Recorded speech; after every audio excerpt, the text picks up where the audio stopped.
Hey there, everybody in the FFBE Global Facebook group, and hello to everybody who sees this video on YouTube as well. Welcome to a very delayed, not consistent video for askanoldmog, where we take a look at questions from the global Facebook group and try and answer them in a visual way.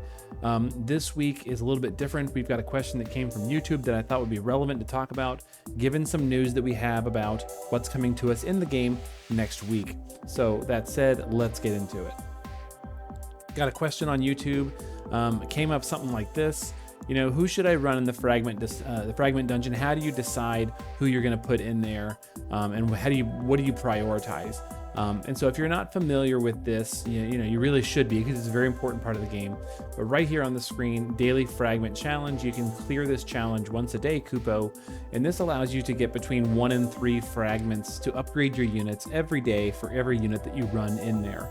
And so, there's a lot of ways that you might try and decide, who do I want to run in this party so I can try and maximize my efforts, since I can only do it once a day. Now, important to note, next week, starting on the 27th, we're going to be able to run this twice a day as part of the anniversary celebration. So we'll be getting fragments twice as quickly, depending on how many times it takes you to get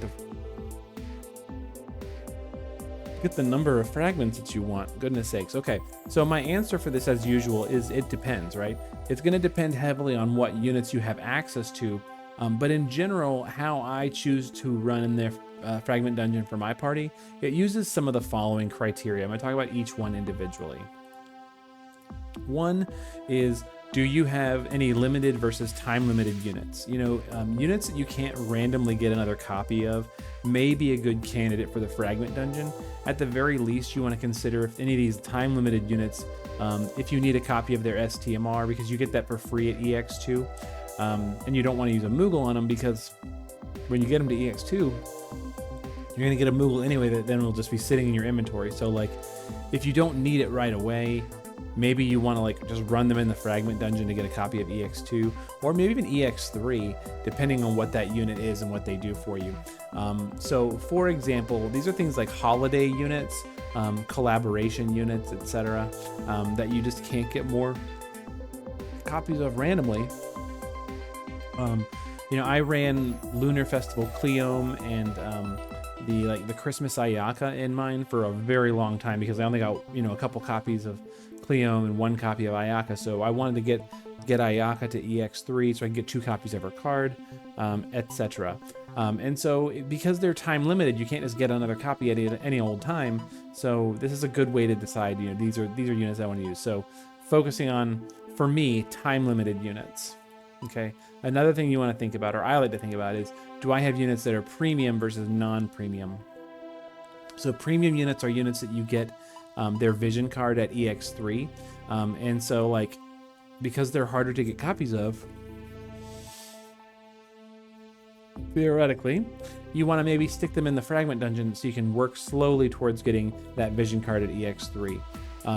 That might get you there faster. It might get you, over the span of a month, 100 fragments, which is going to get you a lot closer to EX2 and EX3. This is especially true in the case of leader skill units, because the new leader skill units, the premium ones, give you very strong vision cards at EX3. Units like Flaring Ether Rain gives you a really nice vision card for fire units. Dioxis gives you a very strong vision card for dark units, etc. And so, to get their vision card faster, for these premium units, you might want to run them in the dungeon as well, and that might help you out. So premium versus non-premium, that's something you got to think about. I can say from personal experience, I ran my Flaring Ether Rain in the Fragment dungeon for not very long. I managed to get 2 copies of him when I was pulling for him, and then a couple other random copies came from EX tickets and stuff like that. And then between that and the Fragment dungeon, I got his EX3 very, very quickly by comparison. So cool, something to think about. Another thing to think about is, are you a fan of Clash of Wills? So Clash of Wills, of course, is a piece of content that's going on right now. And in Clash of Wills, in order to get a rank 1 score or a high ranking score, you need to have multiple EX levels worth of units to run all the modifiers that you want to run to get a perfect score. And the more units you have at EX3, the easier it is to put a team together that will get you a rank 1 score. So if you can get like units that you always want to take to Clash of Wills to EX3, like support units, maybe some like good damage dealers or healers and things like that, tanks that you're always going to want to bring, if you can make them EX3, it'll make it easier to just make, you know, if you just like chase after the new unit, you know, you only got to get them to EX1 or EX2 to take them to a perfect score team. So these are units like Paladin Sylvie, Curse of Immunity Melissa, Shrine Maiden Tsukiko, Kresnik, theoretically, you know, Nora, Dwayne, things like that that are kind of generic, flexible units that you can stick in pretty much any team. Abigail is another really great example. I ran my Abigail all the way to EX3 in the Fragment dungeon before ever getting my second copy of her. So yeah, it's a good one. And unfortunately now I'm taking Elena to the party, so whatever, you know, I still have EX3 Abigail.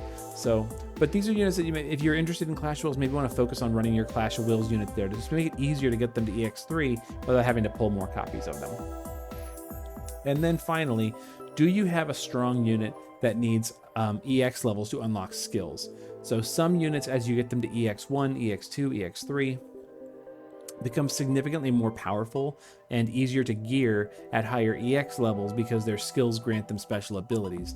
So like maybe they get Omni Killer Plus or Chain Cap increase, or, you know, just better stats, you know, more true double hand magic or true double hand attack at higher EX levels. And so if you've got units like that you want to gear up very easily, then and like not having to equip Magister's gear, for example, on like a Shrine Maiden Tsukiko or a Blade of Vengeance Ibarra, you know, because you've got them at EX3, not only do you just have like all their best stats and all their best abilities, it now frees up abilities or like gear slots to make them even stronger, because you can just put better gear on them. They're not having to fill things with like chain cap and stuff like that.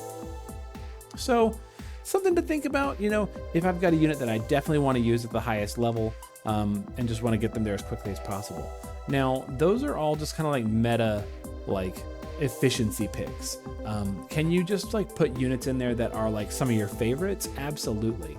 Or this is even a little bit risky. Maybe you pay attention to the Japanese version of the game and you know that like down the road, some unit might get upgrades and you think, wow, those upgrades are really cool. And when we get them, I want to be able to use that character. I better go ahead and upgrade that unit. So like for at one point, somebody told me that I should be running my Barts in the Fragment dungeon, and I did run Barts for a little while, but then eventually I got a bunch of leader skill units, and I'll show you my team in just a second, and I wanted to run those leader skill units instead.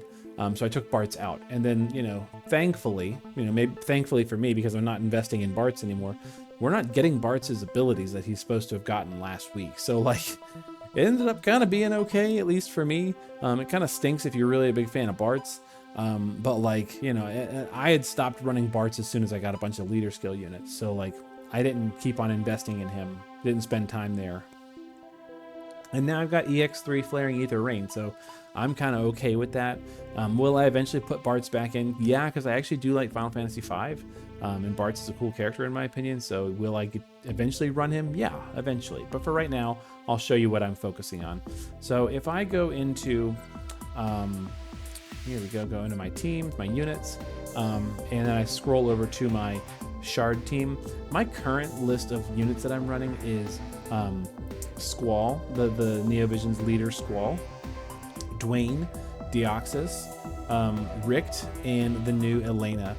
So my priorities, right? So Clash of Wills, Clash of Wills, Clash of Wills, strong leader skill for a card, strong leader skill unit, premium for a card.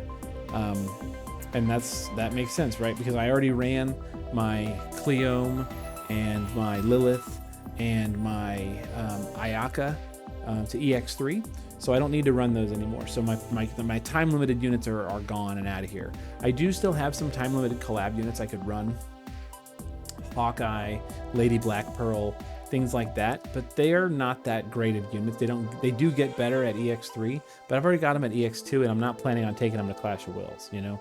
So like, since Clash of Wills is kind of my main focus, I'm running 2 Clash of Wills units, in particular a very strong one, and a very viable one, and a very flexible one, and then leader skill units. So that's kind of how I'm making my priorities. I've already got EX3 Ibarra and Rain and a couple units like that, so like I'm just focusing on the ones that I don't have EX3 yet. Actually, I should be getting pretty close to Squall. I have another copy right here, so I could convert him. I need, I guess that's 13 more fragments for EX2 Squall, which is pretty cool. The others all have a ways to go, but Dwayne is getting pretty close. Dwayne is at 168 of 200, so we're getting close to that EX3. You know, it is what it is. It just takes time, but that's kind of how I focus. So time limited or collab based units, Clash of Wills, premium versus non-premium, and units that just get good abilities as you get them to EX3. Usually those are premium units, and usually those are relatively new ones. But that's pretty much it. Don't forget, and this is one of those things where it's like, it's not really a bug, but it's definitely something that you can kind of see what you're getting. When you run the Fragment dungeon, if you wait until the damage pops up and then immediately start pressing menu, eventually the menu will pop up and you'll be able to see how many fragments you're getting. And if you're not satisfied with that number, you just escape and try again. That way you can get as many fragments as you want, or it might take you a long time, but you know, I personally try to do it until I get 7 fragments. That way I know some of my units are getting more than one. You know, makes it go a little bit faster. Does it maybe take a little bit of energy to do it? Yes. Is it an exploit? Debatable. You know, they knew this existed in the Japanese version. They didn't change it when it came to the global version, so there it is. I do it until I get 7 fragments. If you've got a question you want to see in next week's video, please let me know, and I will actually try to be on time with it this week. Past couple weeks I've been really busy between the anniversary and then the unofficial anniversary, and then, you know, just a lot of real life stuff going on. I've been really busy, but I'm glad to try and get back into these and maybe do something with a little more mechanical focus in the next video. Let me know if you got a question. I want to try and answer it, and we'll definitely do that. Make sure you drop a comment either in the Facebook group or on YouTube, and I'll try to answer it. If it's something that I can demonstrate visually in particular, that'd be really cool. But until then, you guys be good to each other. Take care, and we will see you in the next one.